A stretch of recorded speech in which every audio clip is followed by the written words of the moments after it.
Your character really caught my attention. There's something so shaky and unpredictable. The whole body language, I think. At the beginning, he comes across, like a criminal, then weak when he's talking to his boss. And then when he gets, to the care home, it's a whole new character. The part that stood out to me actually the most was when you pick up the gun. He's on the ground. You don't even look at him. You just... Yeah. Because they're dispensable, unfortunately, even though both those guys are great guys. Bill, thank you so much for your kind words. It was an honor shooting that scene because Diane Weiss, just to be in the same room with her and presence and knowing that I was going to get to work with her was a huge honor. She's incredible and is incredible in real life too. But I'm glad you enjoyed the character. Yeah, I'm glad you picked up on all that. Essentially, I love this character. He was a ton of fun to play. And when I sent in the first audition, I just kind of did a typical intense, gangster. And there wasn't anything too special. And they were like, hey, can you make him funny? And I thought, well, what if he has terrible anxiety? And I knew Peter was playing this role, and I'm pretty big. I'm not massive or anything, but I'm larger than Peter. And I was like, what if this big guy is just terrified and cowering in the presence of this great, killer and mobster and leader, but he also has horrible anxiety. And that anxiety is what allows him to kill people. It's what allows him to snap. It's what allows him to have great fear. It just creates a lot of pressure in a lot of different directions.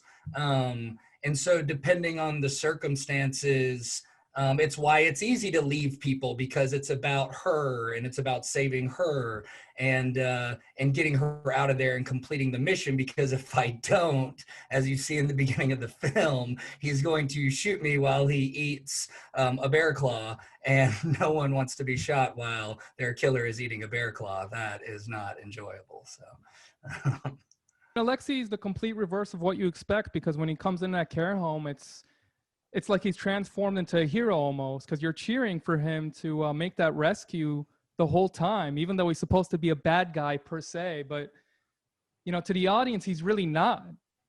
And he's the only one maybe getting it done. And it's very disappointing that he doesn't get it done. But I think that's one of the great things about the movie that Jay wrote. Is that it almost, I was, in looking at it again, I love that Rosamund in some way, she's so good. She's amazing. She deserved the Golden Globe and we're all so proud of her. And it was amazing to get to work with her. But she's almost like this fire-breathing dragon, and it's not the big bad guys like me and Peter and Chris Messina's character Dean. We're not the ones who can catch her. It's the little guy in the end who gets the dragon. She's got her vape, and she always, when she comes into the scene and hits you with the smoke, it's like this fire-breathing dragon. I know she's a lion. There's the lions and the lambs, and she's a lioness, but I always viewed her as kind of a dragon. Yeah.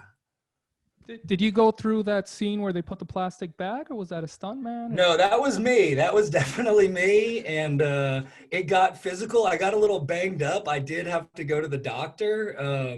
There was like a part of the gun that it was really stupid. There was a part of the gun that was sharp.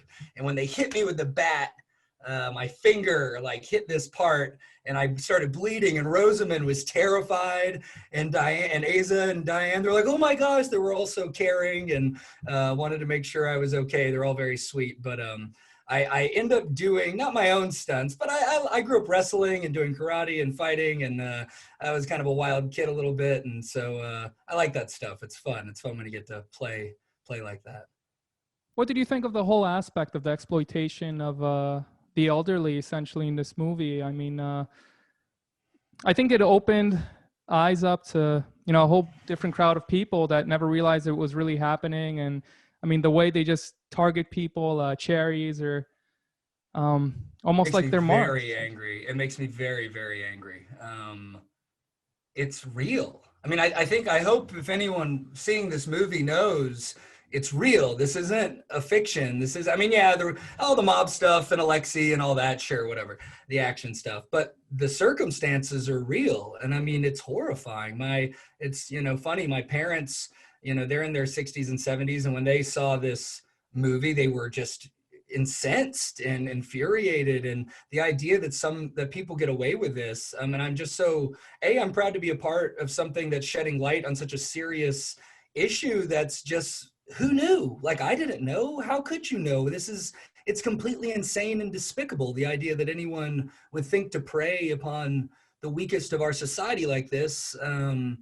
But hey, terrible things happen to children too. So it's awful, but I'm glad to be a part of it. And I hope that this has brought some more clarity, more understanding, more a bit of an awakening to this issue, and that people will be on guard. I hope that authorities who deal with this or look into this, that they too will be on guard, and that this kind of stuff will stop. Because can you imagine, you work your whole life to get to a point where you can retire and relax and enjoy your golden years, and then someone takes you away and just drugs you up. And if it happened to my parents, I mean, I so relate with the guy in the beginning who ends up killing Rosamund. I mean, because it's heinous. Alexi gives those people working there a choice, that they can either back off or they can lose their lives, and they backed off. And I was curious if you think most people in real life would in fact step away despite the appearance of authority, because the moment Alexi points that gun, that's it. Oh yeah, if you bring a gun into any situation, you've won the argument. Now, at least for the time being, I think if especially guys working in a care home, no matter how big, no matter how tough they are, that thing's the great equalizer. So I'm not the biggest fan of guns.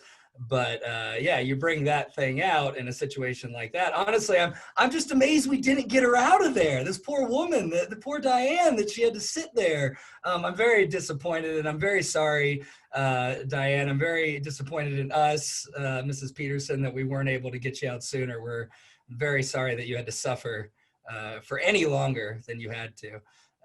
What I find interesting is what Marla talks about. Is about, if you go to someone's door and you say, hey, I have this legal document, I have the police, do you fight? And you have Damian Young, who's also a wonderful actor and is fantastic in the film. He runs the care home. He has this great line, oh, I would fight back. I'd fight back. And she's like, you think so? But at the end of the day, most of us are just weak. And I can't remember what she says, but it's, I kind of go with the flow of things. And that's scary. I like to think that I'd fight. I don't know. Near, are you gonna fight? Like, what do you do when Marla Grayson shows up at your door? I want to leave. You, yeah, you're not leaving? No. You're like, I got too many movies to watch.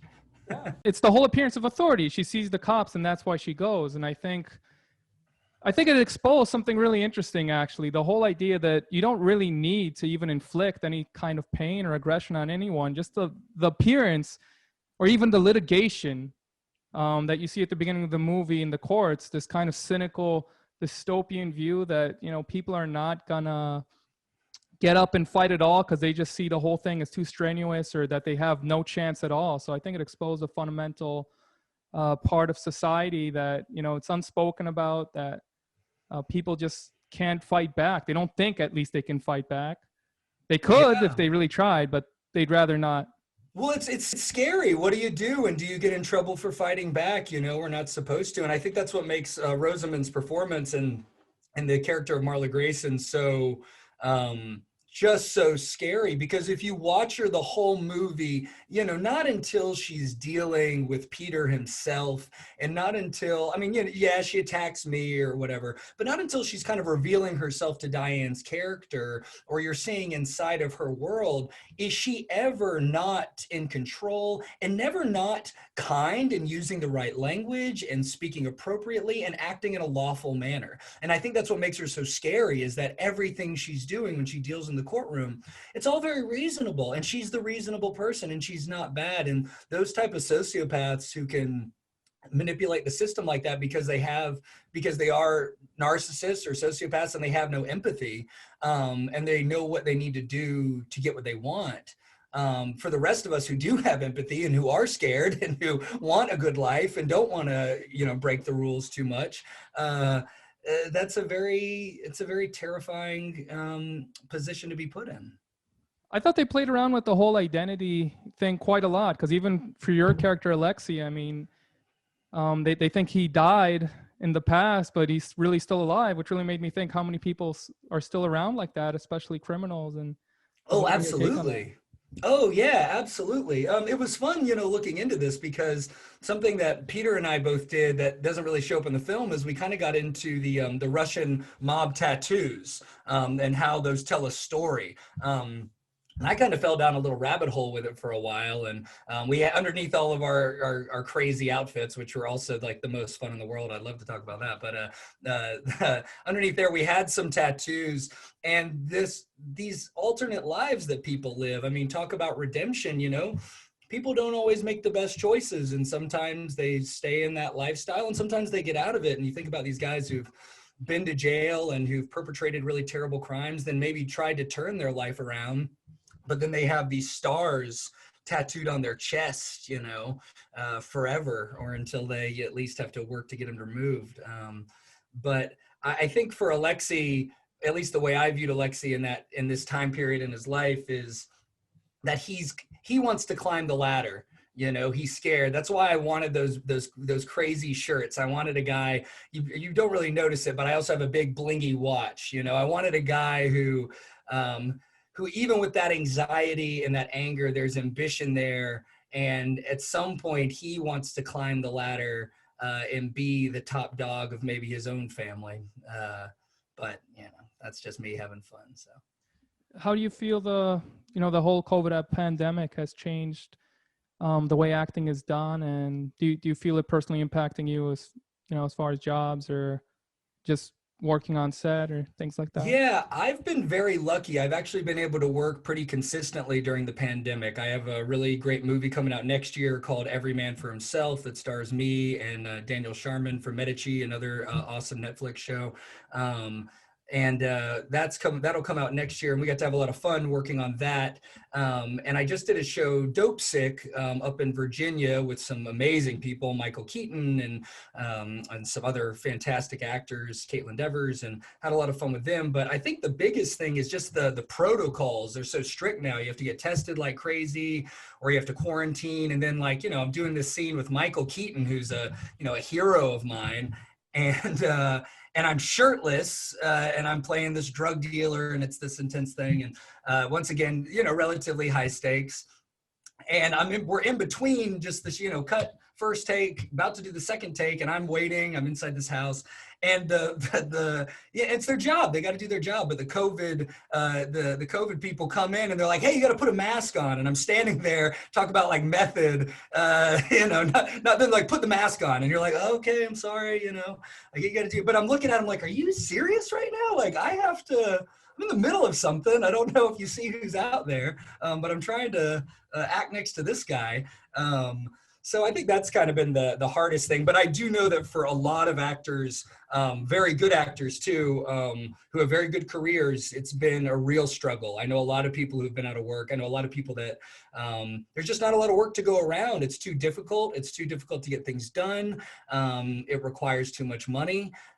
So God willing, I hope that I know we're all starting to get vaccinated, and they're coming soon, and I hope we're all vaccinated. And my thoughts and prayers are out to all those who have suffered through this and who have died, and those who are out of work. And I know our industry has lost plenty of people to this, and a lot of careers have really struggled. So I'm very thankful that I've been lucky enough to be able to get some work during this time.